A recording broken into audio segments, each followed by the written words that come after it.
Irmãos, vamos abrir nossas Bíblias em Atos, no capítulo 17. Irmãos, tem café, tá? Quem quiser se levantar, pegar um cafezinho, não precisa ficar acanhado. É bom para se manter acordado e atento. Então, se você quiser pegar um café, se não, vá abrindo sua Bíblia em Atos 17. Nós estamos no livro de Atos há 2 ou 3 meses mais ou menos, né? Começamos em Atos 1, verso 1, estamos em Atos 17, verso 1. Atos tem 28 capítulos, então não falta muito para chegarmos até o fim. Que o Senhor nos dê a graça de perseverarmos e aprendermos tudo que o Senhor tem para nos dar nesse livro tão importante. Irmãos, na semana passada nós vimos a relação do reino de Deus, a missão de Deus, a obra de Deus e a igreja local. A igreja local, isso que nós estamos vendo aqui, a relação entre o reino de Deus, a obra de Deus e a igreja local.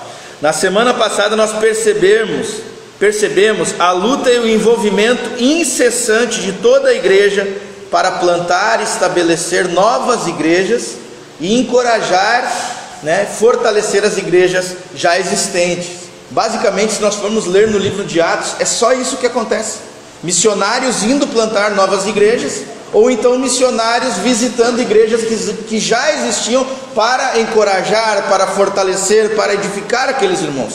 Então, nós vimos que tudo e absolutamente tudo que o Senhor faz com relação à salvação, o seu reino, tem a igreja envolvida. E essa igreja se manifesta de forma visível e local. Essa igreja se manifesta de forma visível e local. Tá bem?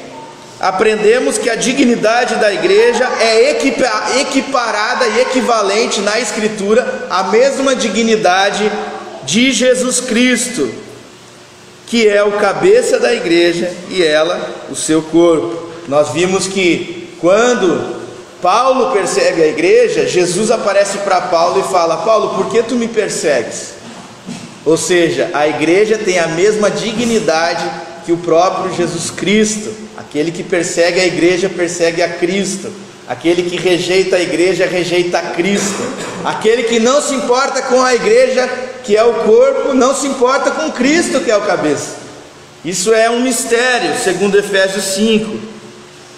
De tal maneira que aquele que é discípulo de Cristo invariavelmente é discípulo na igreja local. É simplesmente impossível priorizarmos Cristo em nossas vidas sem priorizarmos a igreja. Amarmos a Cristo e não amarmos a sua igreja. Nos importarmos com Cristo e Cristo ser o centro de nossas vidas, sem que a igreja também não tenha a importância central em nossas vidas.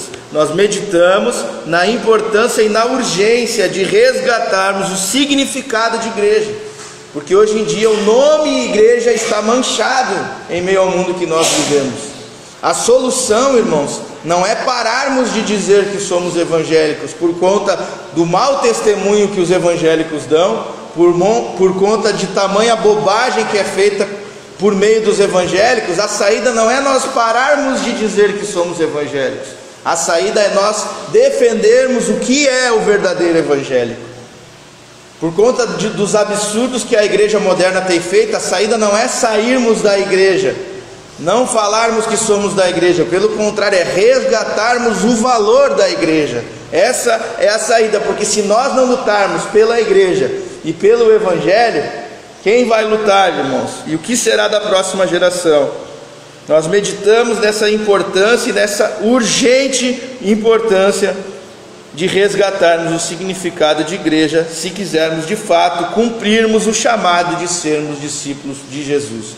Todos os discípulos de Jesus lutaram por isso, deram suas vidas nisso, porque eles entendiam que ao dar as suas vidas pela igreja e na igreja, eles estavam vivendo a vida no corpo que é o próprio Cristo. Então, basicamente, esse é o resumo do sermão passado. E hoje nós vamos ver no capítulo 17, Paulo e seus companheiros de missão nas cidades de Tessalônica, na cidade de Bereia e na cidade de Atenas, ou seja, o mundo grego. Em todas essas cidades aconteceram duas coisas em comum. A primeira foi conversões, graças a Deus. E a segunda, tribulações, e graças a Deus também pelas tribulações. Vamos meditar mais precisamente no tempo em que Paulo ficou em Atenas, e como a sua ação missionária e a reação dos atenienses nos revelam verdades extremamente relevantes sobre Deus, sobre nós e sobre o mundo em que nós vivemos. A mensagem de Deus é atual, então nós vamos ver como a Escritura nos ensina sobre Deus, sobre nós e sobre o mundo em que vivemos.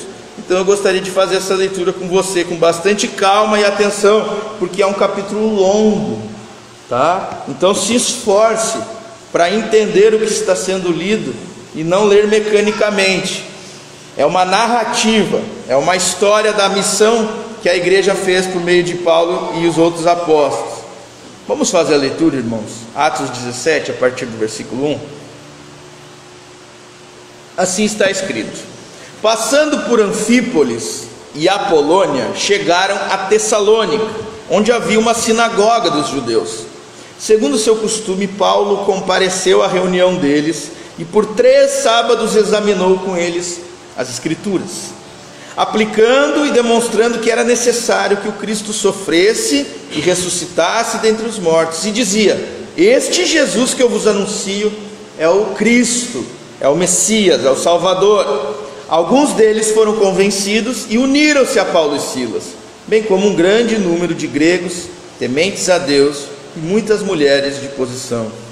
Versículo 5: mas os judeus ficaram com inveja e, tomando consigo alguns homens maus dentre os desocupados, reuniram a multidão e tumultuaram a cidade.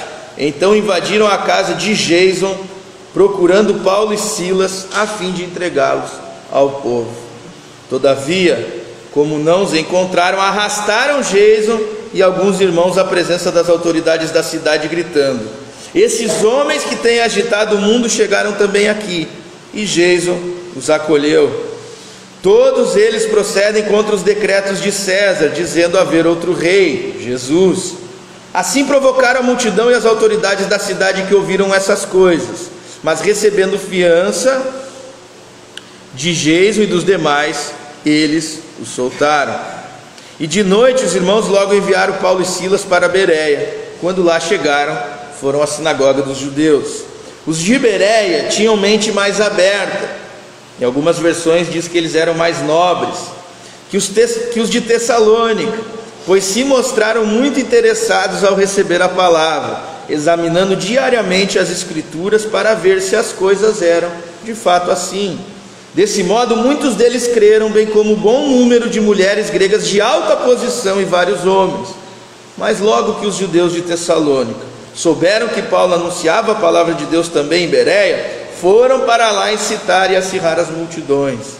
Imediatamente os irmãos enviaram Paulo para a região litorânea, mas Silas e Timóteo ficaram ali, e os que acompanhavam Paulo levaram-no até Atenas. De lá partiram com instruções para que Silas e Timóteo fossem encontrar-se com ele o mais depressa possível. Enquanto Paulo esperava por eles em Atenas, sentia grande indignação vendo a cidade cheia de ídolos. Por essa razão discutia na sinagoga com os judeus e os gregos tementes a Deus, e todos os dias na praça com os que ali se achavam. Alguns filósofos epicureus e estoicos puseram-se a debater com ele. Uns perguntavam: o que esse falador quer dizer?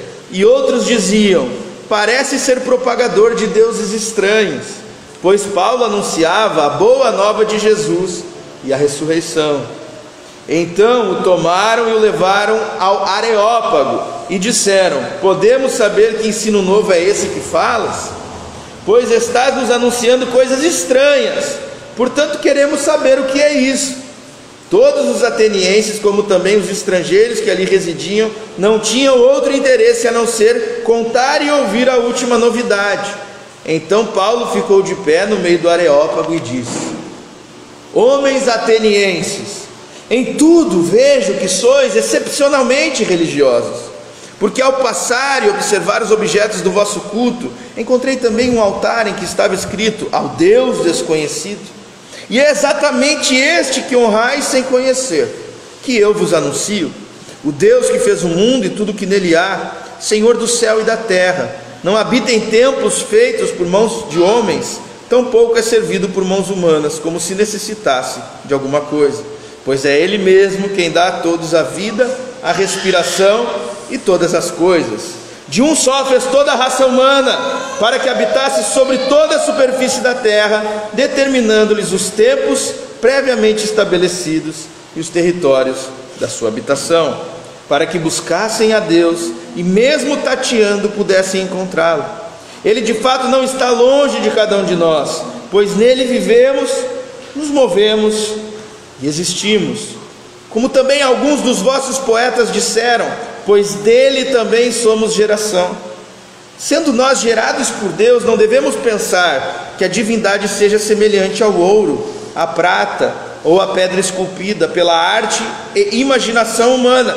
Deus não levou em conta os tempos da ignorância, mas agora ordena que todos os homens, em todos os lugares, se arrependam, pois determinou um dia que julgará o mundo com justiça, por meio do homem que estabeleceu com esse propósito, e ele garantiu isso a todos ao ressuscitá-lo dentre os mortos. Mas quando ouviram falar em ressurreição de mortos, uns zombaram e outros disseram: sobre isso te ouviremos em outra oportunidade. Então Paulo saiu do meio deles. Todavia, alguns homens uniram-se a ele e creram, entre os quais Dionísio, membro do conselho do Areópago, uma mulher chamada Damares, e com eles ainda outros. Vamos orar, irmãos. Senhor Deus, que a Tua palavra seja vida para os nossos corpos, para as nossas almas, que a Tua palavra, Senhor, goteje do céu como orvalho e gere em nós, junto com Teu Santo Espírito, a vida eterna, a vida plena, Senhor. Que o Senhor nos dê atenção, Pai, nos mantenha acordados, nos mantenha atentos para ouvir a Tua voz. Que a Tua voz seja amada, que a Tua voz seja desejada, que a Tua palavra seja apreciada e importante para nós, mais do que todas as outras vozes, Senhor. Em nome de Jesus, amém. Irmãos, nós vimos aqui então, olha a sua Bíblia, capítulo 17, versículo 1, que Paulo, Silas, eles passam por Anfípolis e Apolônia, eles chegam a Tessalônica. Eu já falei aqui em outra oportunidade que todas as cartas que nós temos na Bíblia, Tessalonicenses, Efésios, Gálatas, são cartas que Paulo escreveu justamente para as igrejas que ele estava visitando e fundando, plantando aqui em Atos. Então todas as igrejas que tem na Bíblia tem a história de como essas igrejas foram plantadas aqui no livro de Atos, com exceção da igreja de Roma, a carta de Paulo aos Romanos. Ou seja, ninguém sabe como começou a igreja de Roma, provavelmente dos judeus que estavam sendo perseguidos, dos cristãos que estavam sendo perseguidos e fugiram para Roma. Mas aqui nós vemos Paulo chegando a Tessalônica. Depois nós temos duas cartas maravilhosas de Paulo no Novo Testamento aos Tessalonicenses.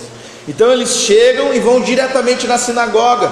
Quem está acompanhando a série, vindo todo domingo, já percebeu que Paulo sempre procura uma sinagoga, porque na sinagoga as pessoas temiam a Deus. Então ele também era um judeu, ele entrava e ficava quieto, e ele ouvia a leitura da sinagoga do dia do sábado, e depois eles davam oportunidade para os mestres falarem.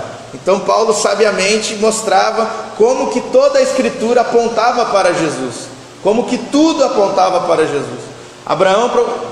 Paulo provavelmente pegava a escritura, e se tivessem lido sobre Abraão orando por Ló, para que o seu sobrinho não fosse morto em Sodoma e Gomorra, e Abraão orando e dizendo: Senhor, se o Senhor achar um justo em Sodoma e Gomorra, o Senhor não evitaria a destruição.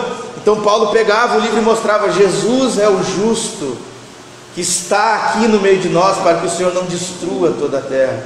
Então quando eles abriam a Bíblia e falavam ali do profeta Elias, que tinha sido arrebatado e que veio trazer a mensagem de salvação, Paulo mostrava que Elias era o profeta, mas que Jesus era o maior profeta, que foi arrebatado e assunto aos céus. Quando o povo lia sobre Moisés, e durante a peregrinação no deserto, Moisés orou a Deus e fez chover pão do céu, Paulo pegava a Escritura e mostrava que Jesus é o pão vivo que desceu do céu. Então Jesus mostrava pela Escritura que tudo era sobre Jesus, que toda a Escritura apontava para Jesus. Todos os sacrifícios, todos os sacerdotes, todas as solenidades, todas as cerimônias, todas as festas, todas as promessas, todas as profecias, tudo terminava e acontecia plenamente em Jesus. Então, logicamente, os judeus, conhecendo a Escritura, eles viam que realmente era verdadeiro aquilo. É isso que nós vemos aqui do versículo 1 ao 3. Olha lá o versículo 2. Era um costume de Paulo comparecer à reunião, e por 3 sábados ele ficou ali fazendo isso. Quando deixavam Paulo ensinar, ele ficava 1, 2, 3, 4 sábados ensinando as Escrituras e explicando e demonstrando que era necessário que Cristo sofresse e ressuscitasse dentre os mortos. Então, basicamente, não apenas ele mostrava que a Escritura toda apontava para Jesus, mas a necessidade de um sacrifício perfeito, o Evangelho, a necessidade de alguém sofrer a pena que nós não podemos sofrer. Alguns dessa sinagoga, e muitos talvez, temiam a Deus, mas estavam muito preocupados.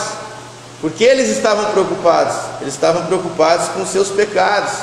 Eles estavam preocupados porque eles não tinham mais o templo, né? Eles basicamente viviam uma fé na sinagoga, né? Raramente poderiam ir ao templo. Eles estavam preocupados porque eles não podiam oferecer sacrifícios pelos seus pecados. Então Paulo mostrava para eles que Jesus era o perfeito sacrifício. Eles estavam preocupados porque eles viam que a lei ordenava que o homem fosse perfeito, justo e santo diante de Deus. Então ele apontava para Cristo e mostrava que Jesus era a justiça perfeita. Então ele mostrava que este Jesus é realmente o Cristo. E esse título, Cristo, em grego, significa Messias, o Salvador, tá? Para os judeus, era um termo muito comum. Se nós sairmos aqui na vila anunciando Cristo, né? Jesus é o Cristo, as pessoas não vão entender. Se nós anunciamos aqui no Brasil que Jesus é o Cristo, as pessoas pensam que é o sobrenome de Jesus, Cristo, né? Mas o judeu sabia que o Salvador, o Messias, um Mashiach, o Cristo, o Messias, esse era o que viria e salvaria o mundo dos seus pecados. Então, quando Paulo fala, ele é o Cristo, então ele está dizendo claramente, esse é o Salvador, que veio salvar toda a humanidade, e eles entendiam isso. O resultado é que muitos se convertiam. Olha o versículo 4, grande número de gregos tementes a Deus, e muitas mulheres de posição se converteram. E do versículo 5 ao 9, nós vemos que os judeus ficam loucos com isso. Os judeus ficam loucos porque eles pensavam que a religião deles não ia ter tantos adeptos, né? Eles pensavam, puxa vida, agora esse pessoal vem pregando o evangelho aqui, e aí ninguém mais vai vir na sinagoga, né? Ninguém mais vai vir aqui fazer as orações 3 vezes ao dia, se já foi feito sacrifício.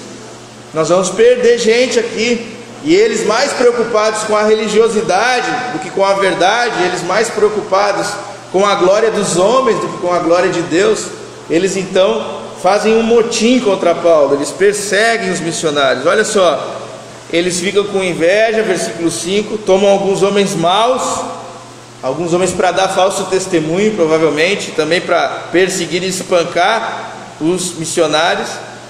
Notem que os homens maus estão sempre dentre os desocupados, né? Alguns homens maus dentre os desocupados, né?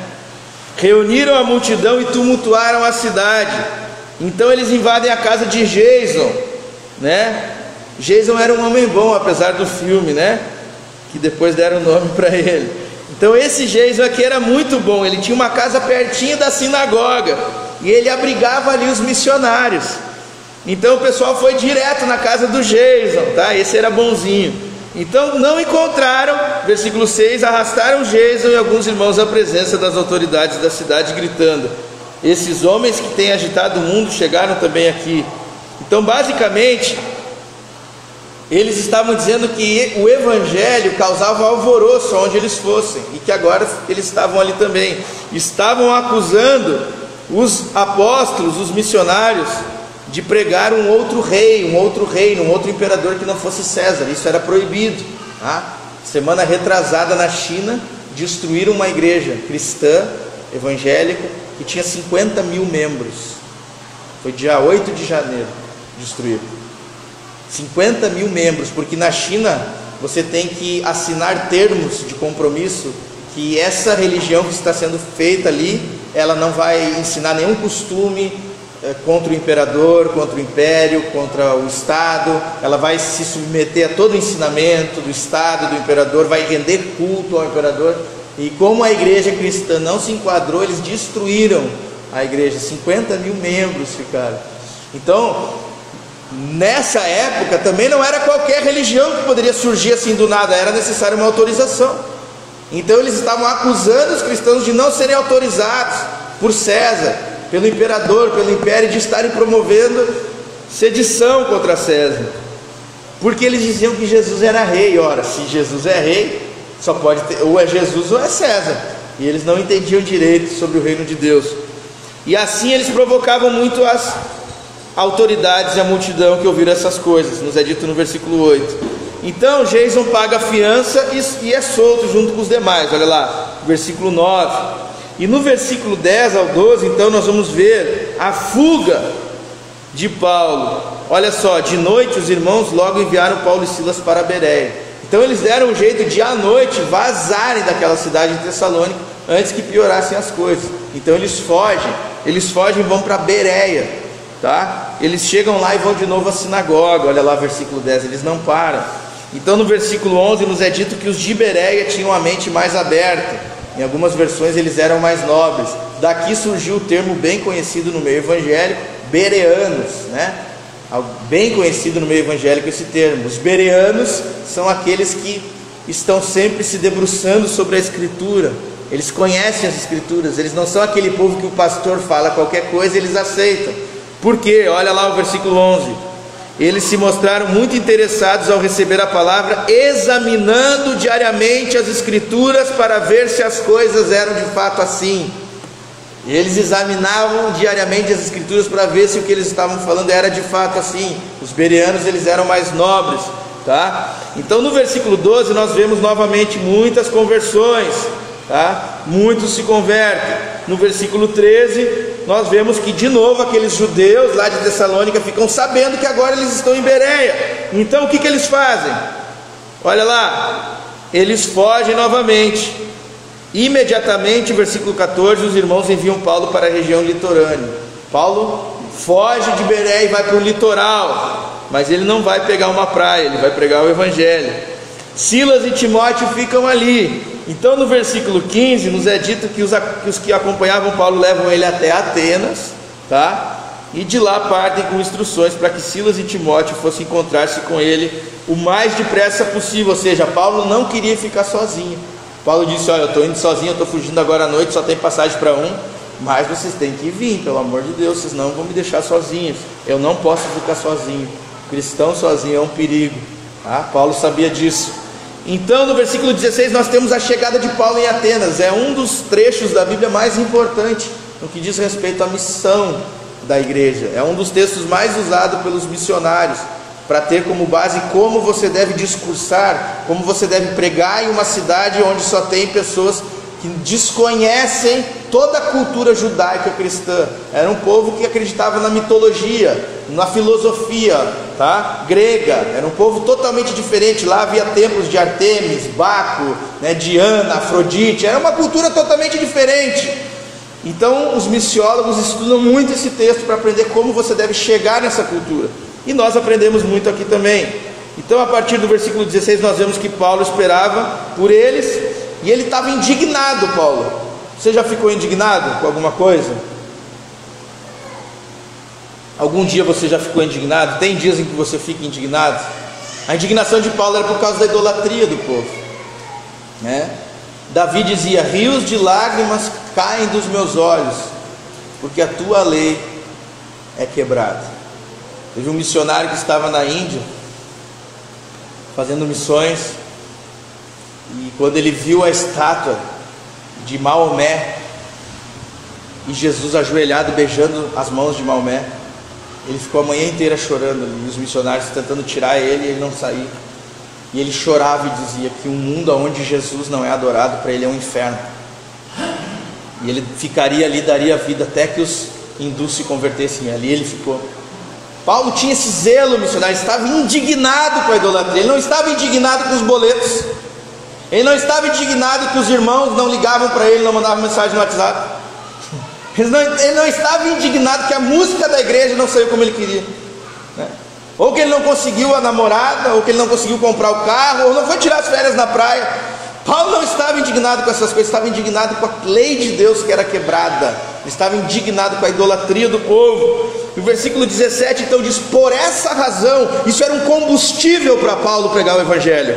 Isso deve ser um combustível para nós, quando nós olhamos a idolatria, o povo afundado nos vícios, na prostituição, nessa vida de perdição, de tristeza, de miséria, de escravidão. Isso deve ser um combustível para nós pregar Jesus Cristo. Por essa razão ele discutia nas sinagogas com os judeus, os gregos tementes a Deus, e todos os dias na praça também. Agora Paulo não pregava só nas sinagogas, Paulo também pregava nas praças. Paulo era um desses pregadores malucos que você talvez já tenha visto em uma praça e dizia: esse é maluco. Paulo era esse maluco, ele ia nas praças e ali com quem pudesse ele falava de Jesus. Então no versículo 18 nós vemos que alguns filósofos epicureus, o que é um epicureu? O que é essa filosofia epicurista? Quem foi Epicuro? Nós vamos ver depois.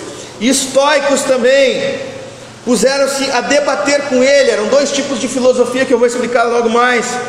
Eles se debatiam com Paulo, e uns perguntavam: o que esse falador quer dizer? Outros diziam: parece que ele é um propagador de deuses estranhos. Deuses estranhos em um lugar onde adoravam muitos deuses, eles ainda não conheciam o único Deus. E Paulo anunciava duas coisas, olha só: a boa nova de Jesus.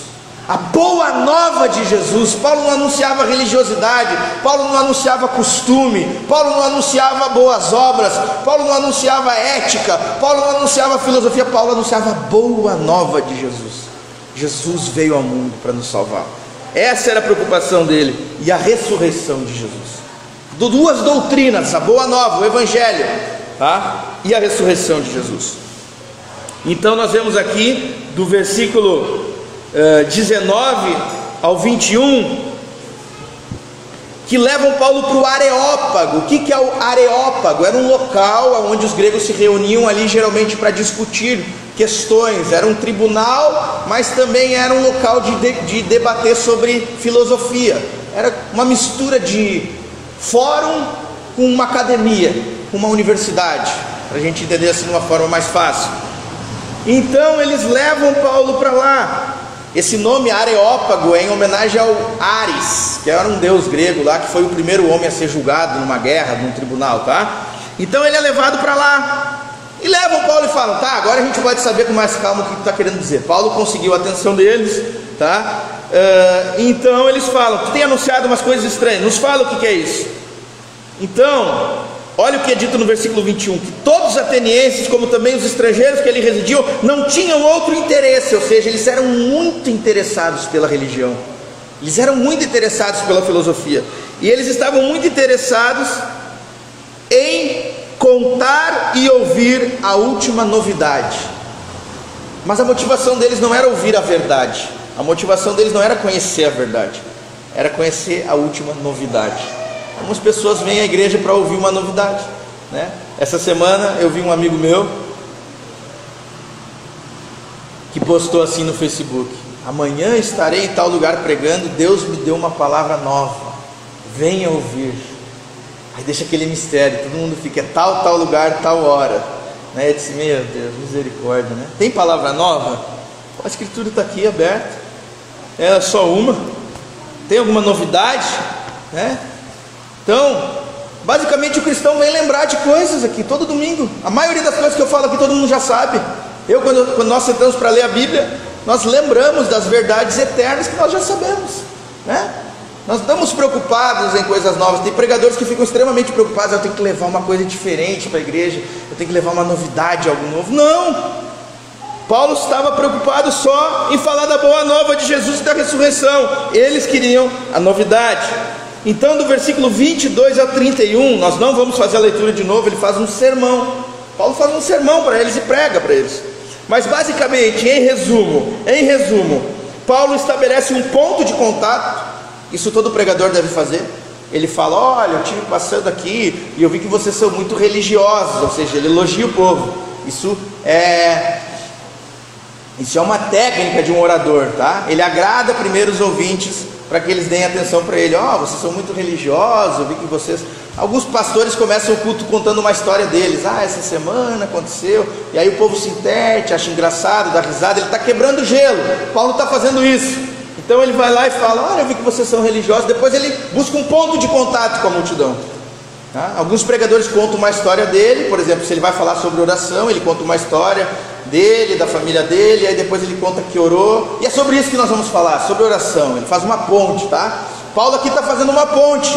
Ele fala assim: eu vi um altar aí do Deus desconhecido, e conta os historiadores, olha só, no livro de Flávio Josefo, um historiador que não é cristão, tá? Conta a história de que teve um momento em Atenas que teve uma chuva de granizo muito forte, na época dos apóstolos, um pouco antes de Jesus, perdão. Teve uma chuva muito forte em Atenas, e eles sacrificaram a todos os deuses, e a chuva de granizo não parava. E sem saber como eles fariam para parar aquela chuva de granizo, e eles acreditavam no paganismo, né, que você sacrificava para que os deuses dessem a bonança, né?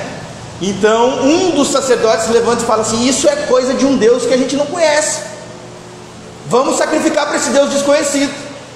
Então eles falaram: tá, mas aonde? Em qual templo?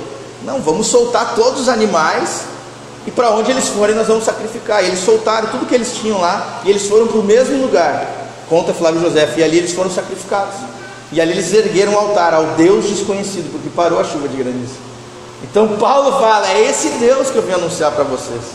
Por isso que ele fala: ele não tem templo, ele não é servido por mãos humanas. Olha como Paulo é sábio, ele pega um ponto de contato, a história do povo grego, e então ele basicamente ele fala verdades essenciais sobre Deus. Vamos lá, número 1, ele fala que Deus é o Criador, destruindo o pensamento grego de que existiam vários deuses. Então aquele mito de Atrahasis, tá? Quem quiser saber mais disso, vai na internet, Atrahasis, mito de Atrahasis, vai saber como que os gregos pensavam, né? A criação babilônica, eles tinham lá uma história, e ele vai batendo e dizendo: não, só tem um Criador, é Deus. A segunda coisa, ele sustenta todo o universo, Paulo vai falando.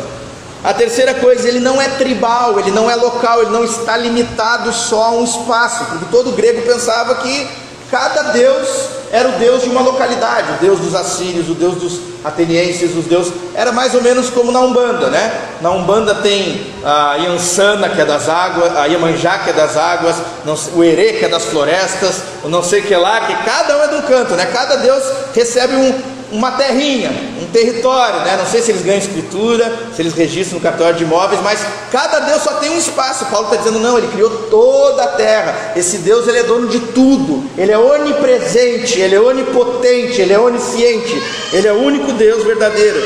O Bernardo está me chamando. Fonte de todo bem.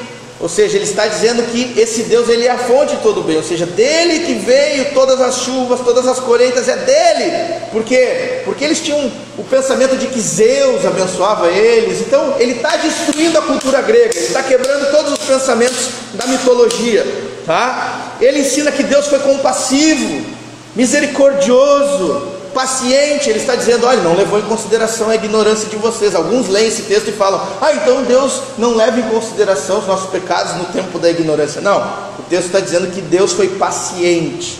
É isso que o texto está dizendo. Deus foi paciente, mas agora, depois do que você ouve o Evangelho, Deus não é tão paciente mais, porque você já ouviu o Evangelho, então você precisa responder ao Evangelho. Era isso que Paulo estava dizendo para eles, não era o que alguns dizem, tá? Então basicamente também Paulo mostra que Deus é justo e santo, porque ele vai julgar todos segundo as suas obras, tá? É isso que Paulo faz um resumão aqui de quem é Deus e apresenta para eles, tá bom? Então no versículo 32, eles zombam de Paulo, quando Paulo fala da ressurreição. Tá bom, tá. Esse negócio da ressurreição a gente fala outro dia para nós, que nós estamos sem tempo. Tem jogo do Grêmio, passa amanhã, mais ou menos isso. Tipo assim, ressurreição, tá? Então, outro dia, tá? E no versículo 32, 33, 31, eles 32 eles zombam, e 33 Paulo sai do meio deles. Vê que Paulo não fica querendo insistir. É um ensino para nós. Se a pessoa não quer ouvir o evangelho, tu não insiste, né? E o que ele faz? Ele se preocupa com quem quer. E tem gente que quer? Sempre tem gente que quer. Versículo 34: alguns homens, todavia, uniram-se a ele e creram. Então Paulo disse: então agora nós vamos pegar esses daqui que creram e eu vou ensinar para eles. Se os outros não querem, fazer o quê? Paciência, né? E então eram gente importante. Olha, Dionísio, membro do conselho do Areópago, tá? Era um dos diretores lá. E Damares, tá? E ainda outros é dito aqui. Irmãos, aplicações práticas dessa palavra. Assim como os atenienses, nossa cultura também é extremamente religiosa. Nós temos que fazer a ponte, o link, tá? Entre a passagem que a gente leu e nossos dias. Nós vivemos dias exatamente iguais como os dias de Paulo. Algumas pessoas pensam que mudou muito. Não mudou muito. Todo ateniense era religioso, todo brasileiro é religioso. No Brasil, se eu não me engano, são 2% de ateus. 2% de ateus. 98% é religioso. Ou seja, uma grande maioria é religiosa, tá? Extremamente religiosa. O brasileiro acredita em tudo. O brasileiro é supersticioso a mil. Se você falar para o brasileiro que se colocar um gato de ponta cabeça ele vai ter dinheiro, ele faz, né? Cai o copo, vai acontecer tal coisa. Pisa no cocô, é dinheiro. Cai um garfo, vai chegar não sei quem. Tudo tem um motivo espiritual, tudo tem uma, né? O brasileiro é extremamente religioso, igual o ateniense. Outra semelhança diz respeito à filosofia em que acreditavam ao invés do evangelho. O ateniense era muito de buscar o saber, a virtude, o conhecimento, e ele mesmo decidia aquilo que era verdade. Por isso tanta motivação em ouvir. A gente quer ouvir todo mundo, a gente quer ouvir Paulo, a gente quer ouvir tudo e fazer ali uma reflexão e ver, tá, isso eu aceito, isso eu não aceito. O brasileiro é assim. O brasileiro é orgulhoso. O brasileiro é extremamente orgulhoso, nós brasileiros, e extremamente autossuficientes. O brasileiro dificilmente ele admira alguém, muito dificilmente ele admira alguém. Veja o nosso piloto Rubinho Barrichello. Dentro do Brasil ele é piada. O cara conseguiu dirigir a Ferrari, mas ele é piada no Brasil. Por quê? Porque ele não conseguiu ganhar pódio em primeiro lugar. Mas qual foi o brasileiro que conseguiu pilotar uma Ferrari? Ao invés de nós comemorarmos e celebrarmos, nós temos um piloto, não, o brasileiro dá risada, né? Olha o Neymar. Se o Neymar faz gol, o brasileiro reclama. Se ele não faz, o brasileiro reclama. Se ele bate pênalti, o brasileiro reclama. Se ele não bate, ele reclama, né? Se ele joga, o brasileiro reclama. Se ele não joga, reclama. Se ele é o capitão, o brasileiro reclama. Se ele não é, o brasileiro reclama, né? E até hoje ele é ruim para o brasileiro, né? Assim como o Ronaldo Fenômeno, o Ronaldinho Gaúcho. É difícil agradar. Pelé é ruim também. Pelé não presta. Se fosse naquele tempo, até a gente era o Pelé, né? Todo mundo fala. É difícil para o brasileiro aceitar. O brasileiro é aquele que observa tudo e é autossuficiente. Não, eu vou fazer aqui uma reflexão e eu vou decidir o que eu quero da minha vida. O ateniense era assim. Ele não se dobrava muito fácil. Por isso que eles tinham vários deuses. Cada um trazia uma sabedoria, cada um tinha uma verdade. O brasileiro é assim, né? Eu tenho pessoas que me seguem no Facebook, e aí eu coloco uma postagem lá, cristã, evangélica, e a pessoa vai lá, linda, mensagem maravilhosa. No outro dia ela posta uma mensagem espírita. Hoje eu fui falar com o médium, minha mãe me mandou uma mensagem. Aí no outro dia ela vai lá e bota outra postagem: os orixás estão por nós. Meu Deus do céu, mas que loucura é essa, Jesus? Outro dia ela bota assim: Deus não existe, é um mito. Que é isso? Que loucura é essa, Jesus? Então, cada dia o brasileiro, ele não sabe o que ele crê, ele não sabe o que... O ateniense era assim. É um pluralismo religioso, o nome disso. Pluralismo religioso. Cada um acredita numa coisa e eles não entendem que às vezes uma coisa contradiz a outra coisa. E mesmo assim eles acreditam em todas essas coisas. Então essas eram as semelhanças. Eu vou explicar mais ou menos, bem resumido, o que era essa filosofia dos epicureus. A filosofia epicurista, basicamente, ela significava que prazer, que o bem, que você fazer o bem é igual prazer, tá? Bem é igual prazer e mal é igual a dor, tá? A dor é má e o prazer é bom, tá? Isso é o epicurismo. Basicamente, se fosse resumir em uma frase, felicidade é igual máximo de prazer e mínimo de dor. Máximo de prazer e mínimo de dor. Essa filosofia de Epicuro, tá? Aí alguns princípios dos epicureus. Vamos lá. O homem deve ser bom para aumentar a sua felicidade. O homem deve ser bom, mas para aumentar a sua felicidade. Não existe justiça absoluta. As instituições justas são aquelas que contribuem para maior prazer do homem. Essas são as instituições justas.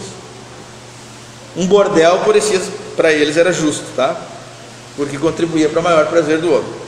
Devemos seguir a virtude, porque isso nos traz vantagem, tá?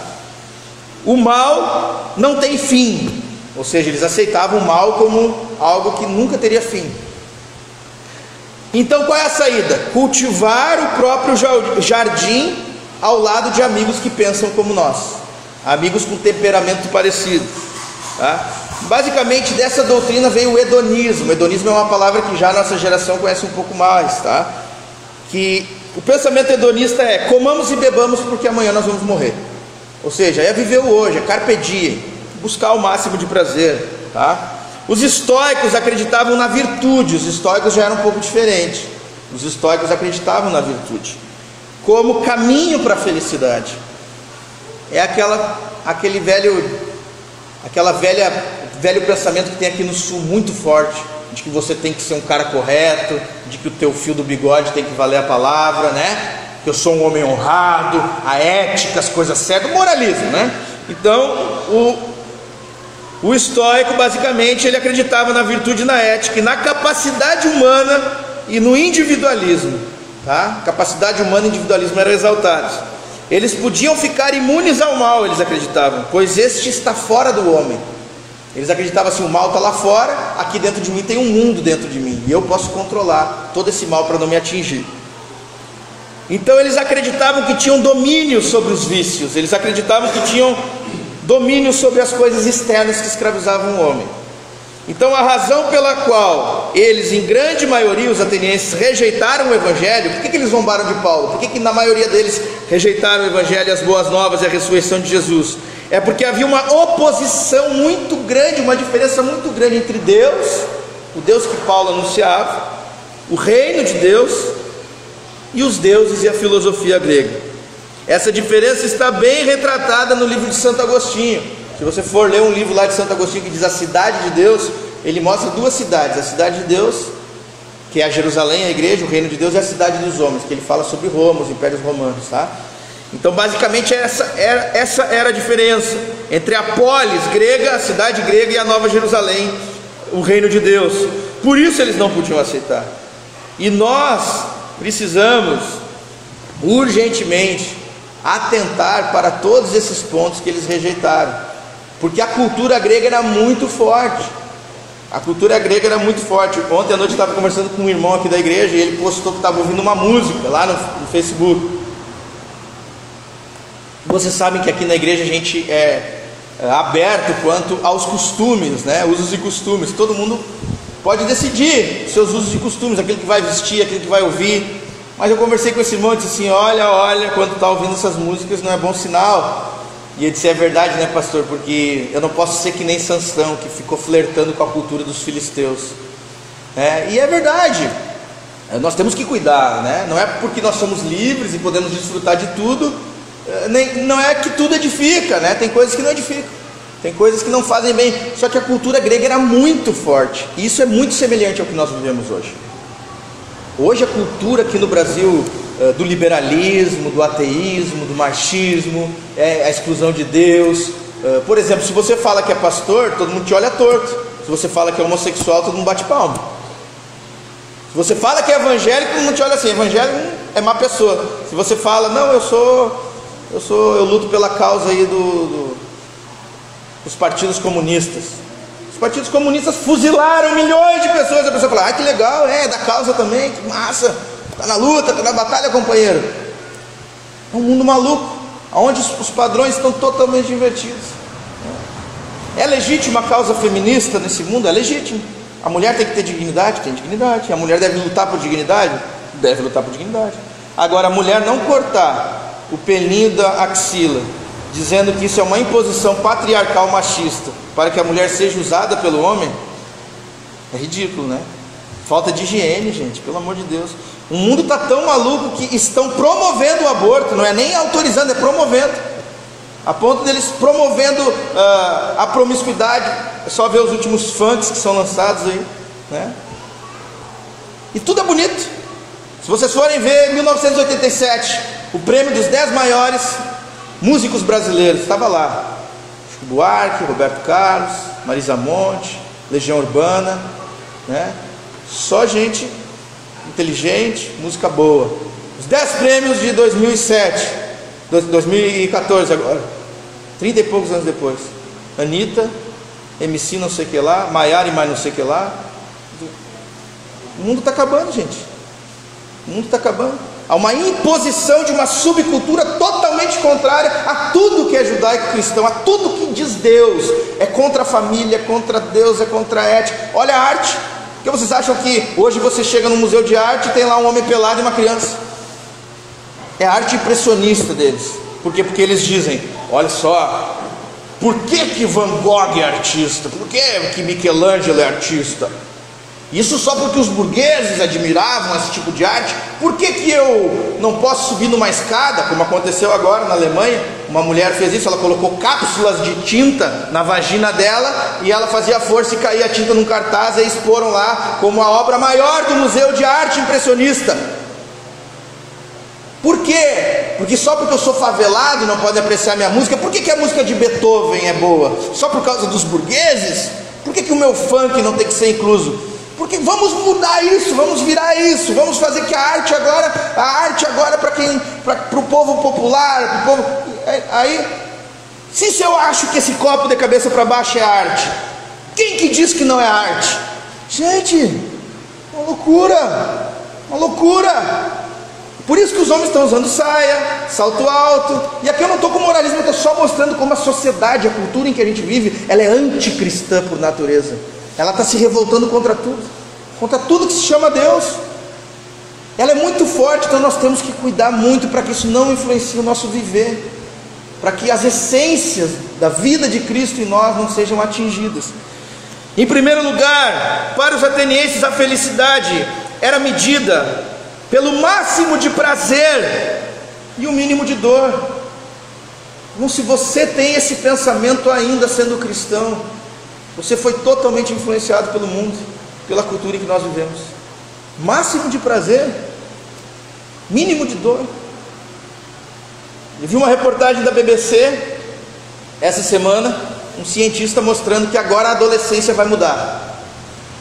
Eles vão acrescentar mais 5 anos à adolescência. É verdade? É verdade? Que agora a adolescência vai dos 10 aos 24. Não é mais dos 10 aos 19. Porque cada vez mais os jovens estão querendo não sair de casa, estudar um pouco mais, não casar. Antes, a idade média do casamento era 27 anos, agora é 34 anos que as pessoas se casam.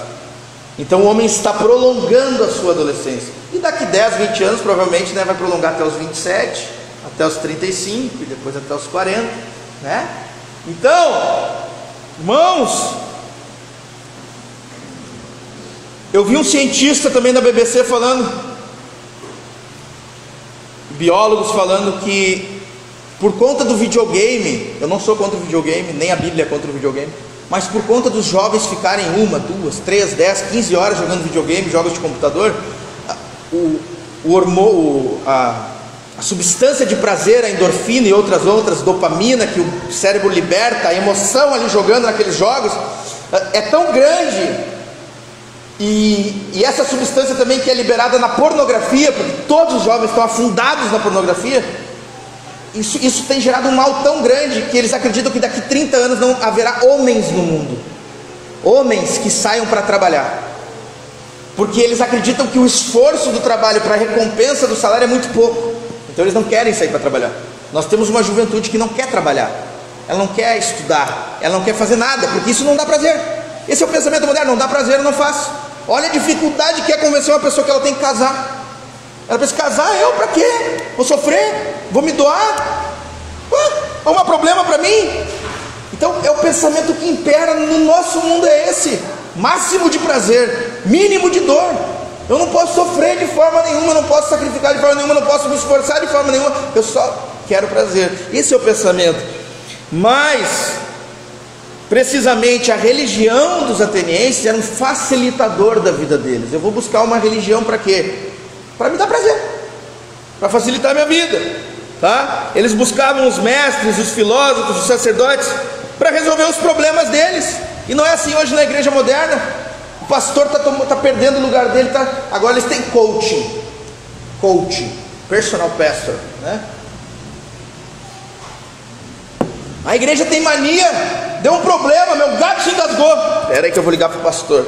Pastor, meu gato engasgou aqui. Pastor, que roupa eu uso? Dependência total, completa, porque o pastor resolve o problema, né? O reino de Deus é totalmente diferente, irmãos. Na cidade de Deus, no reino de Deus, bem-aventurados são os que choram.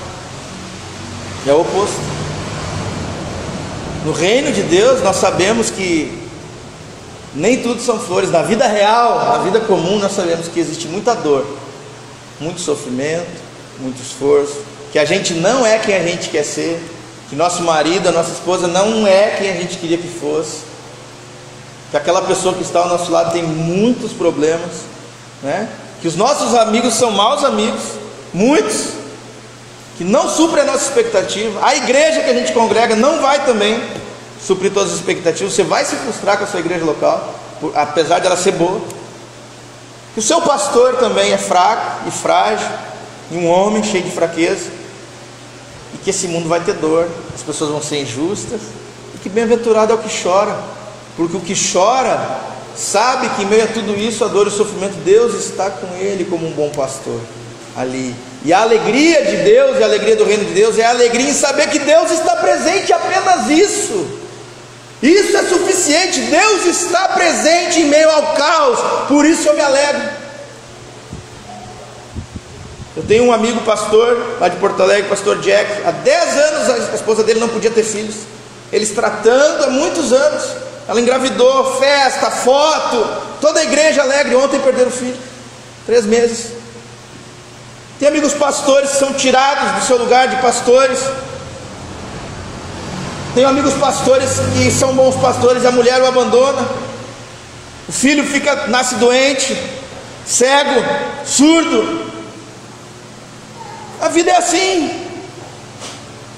A vida é assim, gente. O caos entra no mundo, o pecado. Que utopia é essa? Máximo de prazer, mínimo de dor. Bem-aventurado é o que chora, porque o que chora entende que Deus está com ele em meio à dor e sofrimento. Isso é suficiente. Isso é suficiente. Esse meu amigo Jack, pastor, meu amigo, ele postou no Facebook: não importa o nosso sofrimento, não importa quão densas são as nuvens, o sorriso bondoso de Deus sempre está por trás de tudo. E eu orei ontem à noite, oro para todos os meus irmãos que estão sofrendo e passando dificuldade, para que eles percebam que Deus está com eles em meio às dificuldades. E o cristão, ele chora, ele não busca fuga, ele chora, ele entende a tragédia que é, mas ele sabe que Deus está com ele, e isso faz toda a diferença. Para os atenienses e para a nossa geração, a ética, a virtude e o bem deve ser feito na medida em que tem retorno, né? Então eu vou fazer o bem porque isso vai voltar para mim. Então a gente fica medindo para quem tem que fazer o bem. A pessoa bate na porta da nossa casa: não, acho que esse não merece. O outro pede na rua: esse também acho que não merece. Esse aqui eu vou ajudar porque merece, né? Ou então, não, essa pessoa aqui agora ela vai ver só como é que é, ela vai comer na minha mão, né? Então agora aquele lá que me menosprezou, agora é a hora que eu vou, que ele vai entender como é que funcionam as coisas, né? E a gente fica querendo medir, né? Fazer o bem para ver se nisso a gente vai ter retorno. Mas no reino de Deus, bem-aventurados são os misericordiosos. Tem nada a ver com isso. Nós somos devedores da misericórdia. Jesus conta a parábola de um homem que devia lá 2 bilhões da moeda local, e o rei chamou ele e disse: tu me deve 2 bilhões, vou te matar. E ele disse: não, pelo amor de Deus, me perdoa. O rei perdoou. Esse camarada sai e encontra um cara que devia 40 reais para ele. E ele fala assim: cadê meus 40 reais, miserável? Não tem como pagar. Pega ele, dá uma coça nele. Jesus falou, meu Deus do céu, Jesus falou, o rei veio, soube disso e mandou prender para sempre. Pelo amor de Deus, nós somos devedores da misericórdia, devedores da misericórdia, porque aqui todos receberam misericórdia, e não há nenhuma pessoa no mundo que fez tanto mal para você quanto nós fizemos mal para Deus, e constantemente fizemos mal para Deus, e Ele sempre é misericordioso. Nessa questão também os discípulos perguntam, mas Senhor, então, quantas vezes eu devo perdoar? 7 vezes por dia? Jesus falou, 70 vezes 7. 70 vezes 7. Tá, mas e com relação ao casamento então? Se a minha mulher... Jesus falou assim, não, é por isso que nem todos podem casar. É um dom. Você vai ter que perdoar todos os dias. Misericórdia, misericórdia, misericórdia, bondade, misericórdia. Por quê? Porque Deus é misericordioso. Deus manda a chuva sobre o mal e o bom. Jesus falou, assim vocês também devem ser perfeitos, como o vosso Pai Celestial é perfeito. Essa cultura tem massacrado a igreja, e os cristãos, eu vejo cristãos assim, falam da sogra, do sogro, do neto, do vizinho, do patrão, de uma forma tão carregada de ódio e rancor. Vem a fraqueza dos outros e não entendem que aquela pessoa foi colocada ali justamente para você exercer a misericórdia, sem pesar na balança, merece, não merece, o que dá vontade ou não dá vontade. O reino de Deus é assim, nós não podemos ser como os atenienses, não, então eu vou fazer o bem, eu vou fazer o certo, só se isso me trouxer vantagem. Pelo contrário, nós somos chamados até mesmo a levar desvantagem, porque também há uma cultura dentro da igreja que a gente tem que dar o que sobra.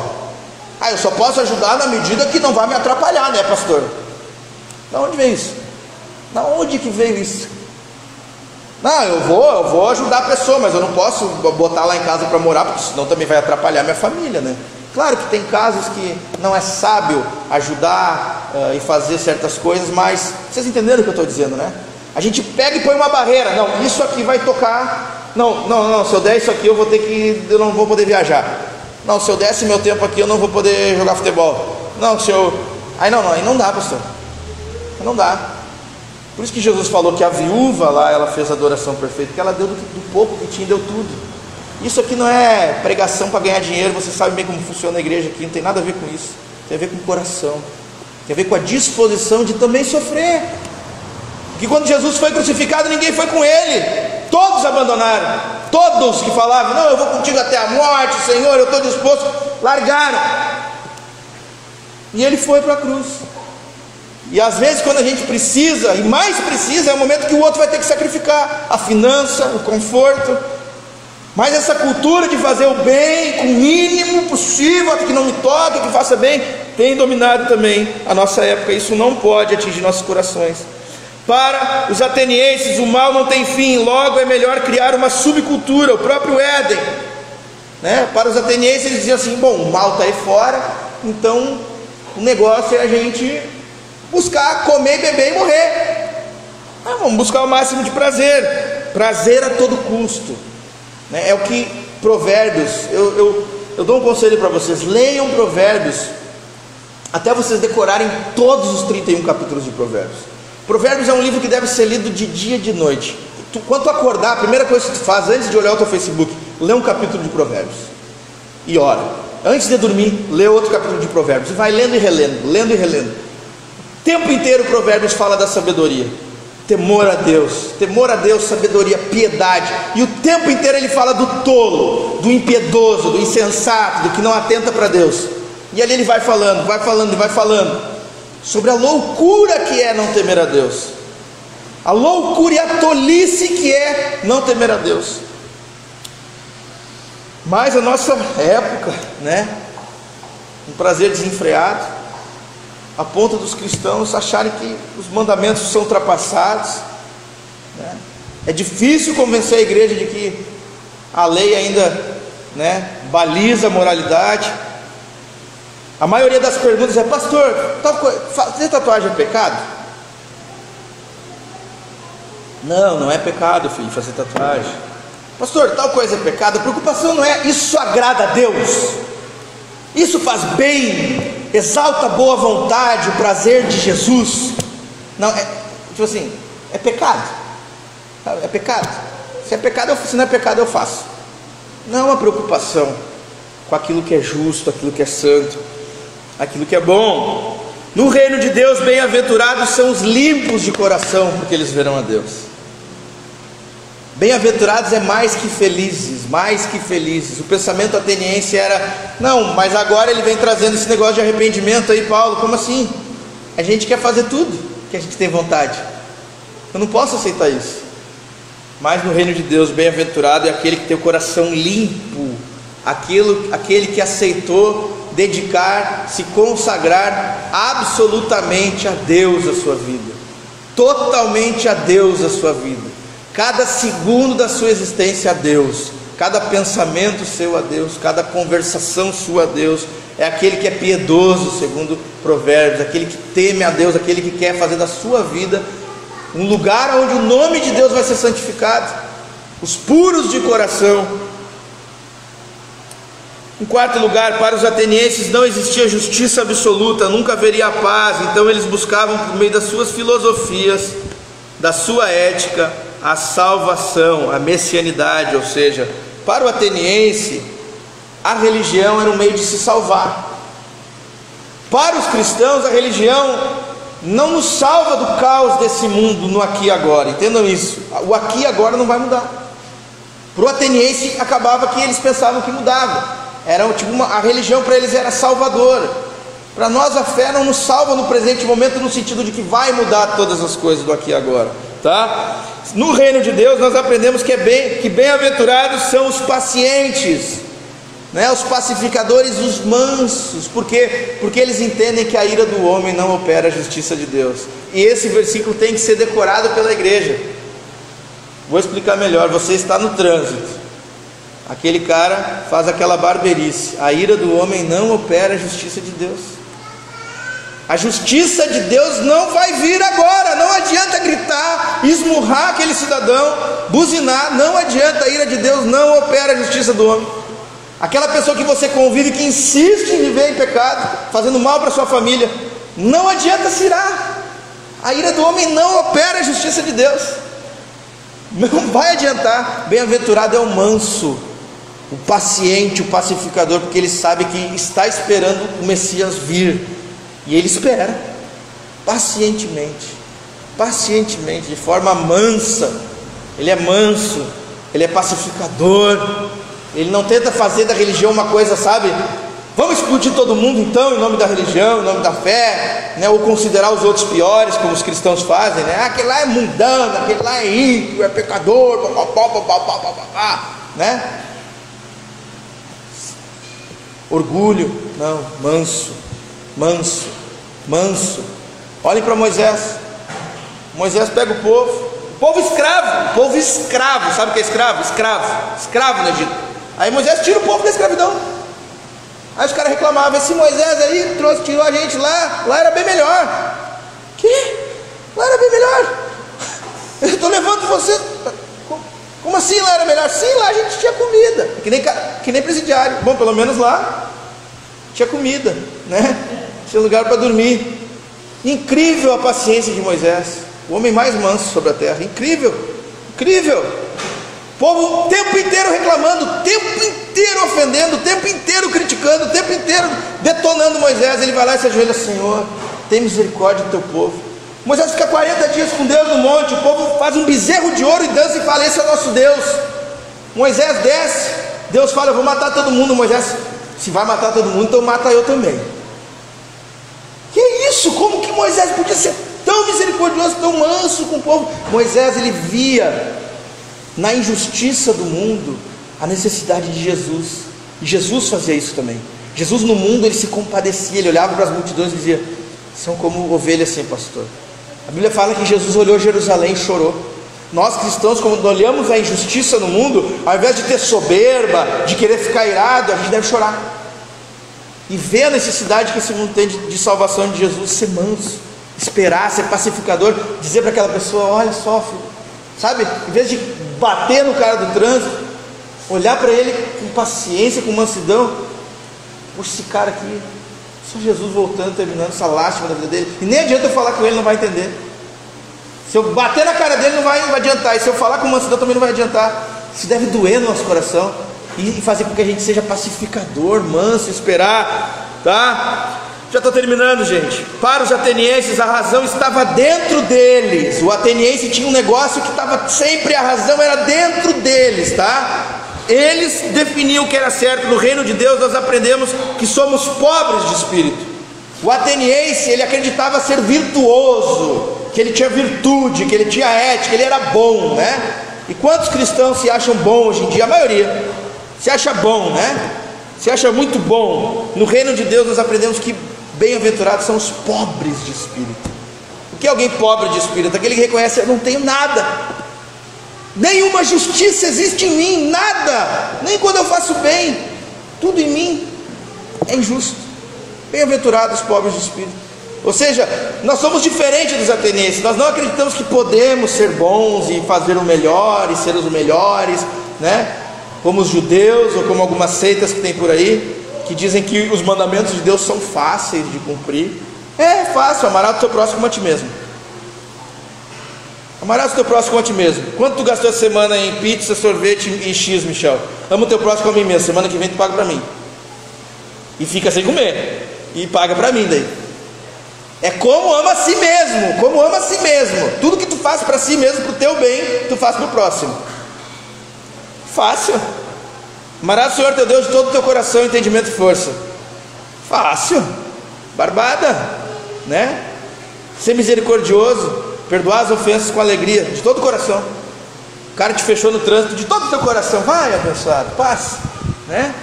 A sogra falando mal, sogra, a esposa, o cachorro, o papagaio, a filha, o filho, dando caos em casa.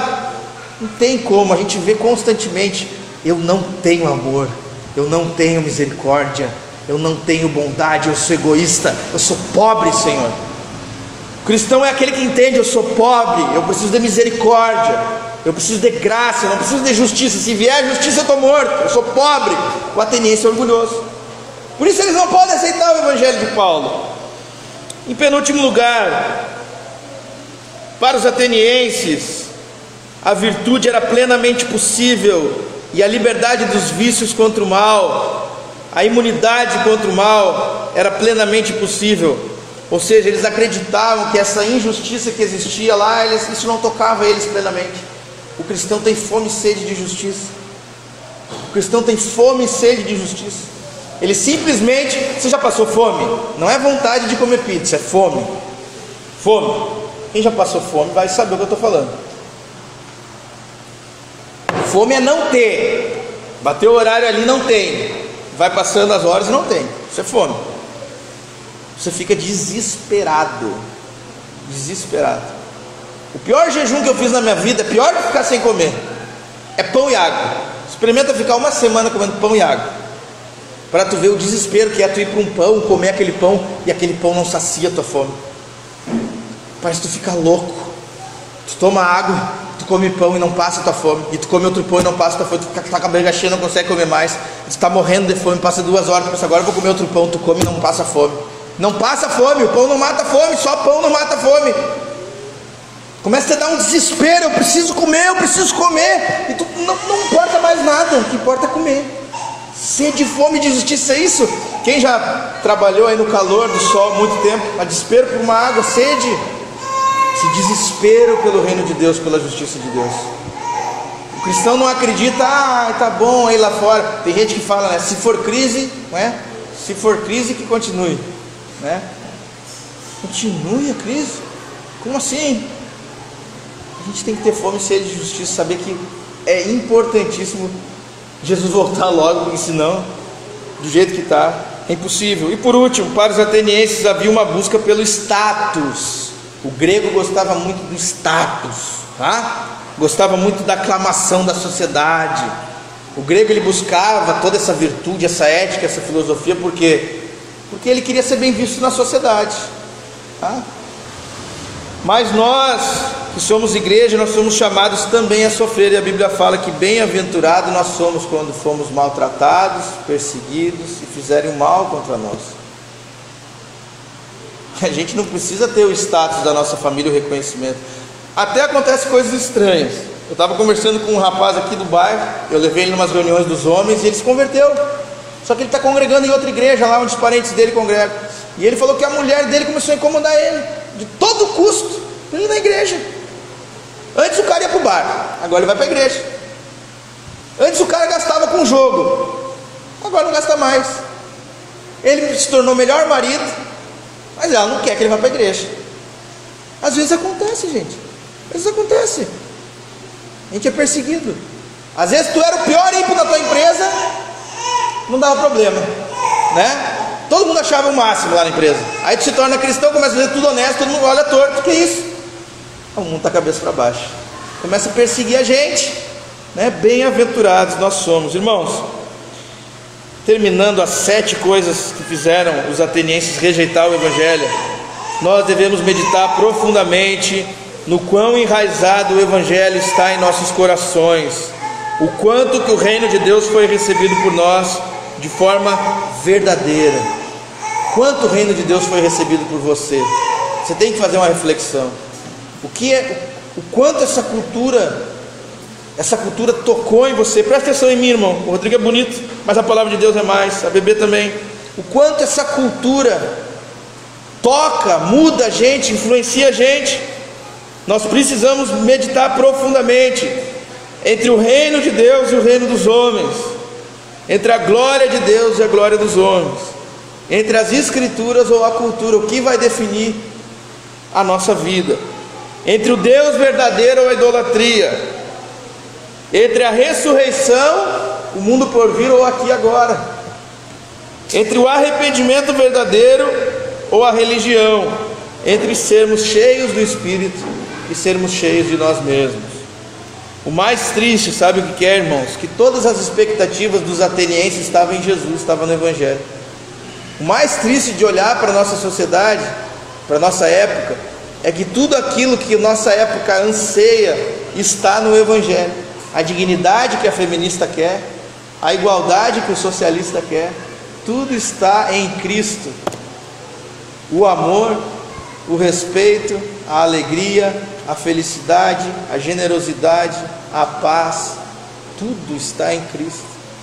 Mas o homem é muito orgulhoso. A última palavra que eu gostaria de dar é essa: que somente Jesus pode nos dar felicidade. Eu estou lendo o livro do Dante Alighieri, O Inferno de Dante, e tem uma parte, é um livro poético, tem uma parte lá que ele está no inferno, no limbo, e a gente sabe que é um conto, mas que ele começa a ver todos os filósofos gregos lá. Aparece Platão, Sócrates, Zenão, Sêneca, todos lá no inferno, com a sabedoria deles. E o Dante fala: mas o que eles fizeram? E o mestre que leva ele, mostrando todos os tormentos do inferno, fala: eles amaram mais a própria sabedoria do que a sabedoria de Deus. Eles se encontraram na filosofia mais do que na sabedoria divina. E eles não foram maus a ponto de fazer todas as atrocidades como os outros que estão lá no 6º inferno, no 7º, no 8º, e tem tantos infernos lá no inferno de Dante. Ele fala: mas eles estão separados para sempre. E o que fez com que eles ficassem ali? O orgulho. O orgulho, a arrogância. Somente Jesus pode nos dar a felicidade. Só que para isso é necessário arrependimento, fé, humildade.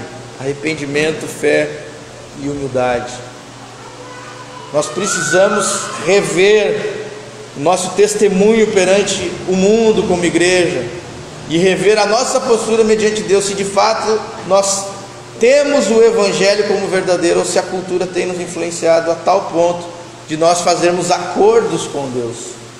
Há uma grande diferença entre aliança e acordo. Uma aliança, a aliança divina é quando Deus vem e impõe os termos da aliança e a gente diz amém, amém. O Senhor pôs os termos da aliança. Um acordo é quando a gente pega um contrato, lê as cláusulas, nisso eu concordo, isso eu concordo, isso eu concordo, isso aqui não, isso eu concordo, isso aqui não, isso eu concordo, isso aqui não, concordo, isso não. E a gente tem que sondar o nosso coração, porque isso fica lá no mais profundo. E eu fico impressionado com a quantidade de pessoas que se declaram cristãs, mas quando Deus diz, melhor é dar do que receber, a pessoa, para quem? Melhor é dar quando? Melhor é. A verdade bate e volta na hora, parece que, sabe, Deus não tem voz. Deus não tem voz. Bom é perdoar. A pessoa, não, mas eu quero vingança. Melhor é caminhar uma milha a mais. Não, aquele irmão toda hora me pede ajuda. Sabe? Parece que na aparência tudo é lindo, tudo é maravilhoso. Mas lá no fundo, a cultura tomou tanta influência sobre as nossas vidas, sobre as nossas casas, que tudo é prioridade, menos Jesus. Tem tempo para tudo, menos para Jesus. Tem dinheiro para tudo, tem alegria em tudo, tem paz em tudo. Tudo é o lazer, o prazer, tudo gira em torno da cultura. Não tem prazer em sentar e ficar em casa. Tem que sair, se não sair começa a ficar, ai meu Deus do céu, eu tenho que sair, Jesus do céu. Por quê? Porque o mundo diz que sábado tem que sair. Meu Deus do céu, não pode ficar em casa, vai morrer, fica em casa, né? Tem que gastar, tem que usar tal roupa, tem que ouvir tal música, tem que não sei o que, tem que ter um carro grande, tem que ter... Essa cultura massificando, e o nosso coração começa a aceitar. E aí quando vem a palavra de Deus, sempre em segundo lugar. Durante toda a Bíblia, a palavra mais importante é ouve, Israel. Ouve Israel, o Senhor teu Deus, o Senhor é o teu Deus, e o Senhor é um. Ouve, Israel, ouve. E direto a Bíblia fala, ouve-me, ouve, atenta para as minhas palavras. Ou seja, dá atenção, receber quem fala, aliança, Deus, amém. Amém. O Senhor diz que bem-aventurados são os misericordiosos, amém, eu vou perdoar. O Senhor diz que melhor é dar, amém. O Senhor diz que tem que me compadecer, amém, eu vou fazer. Até que ponto a nossa igreja vai poder ser relevante? Essa é a minha oração, irmãos. É a minha oração por todos nós, para que a nossa igreja de fato, para que você como igreja e eu, nossas famílias, sejam totalmente diferentes dessa cultura ateniense, dessa filosofia epicurista, estoica, dessa loucura, esse pandemônio, para que a gente possa realmente mostrar ao mundo a luz de Deus, Jesus Cristo, exaltado, amado, reverenciado. Que Cristo seja tudo em todos. Amém, irmãos? Vamos ficar em pé, aqueles que quiserem, que puderem, vamos cantar, vamos cear.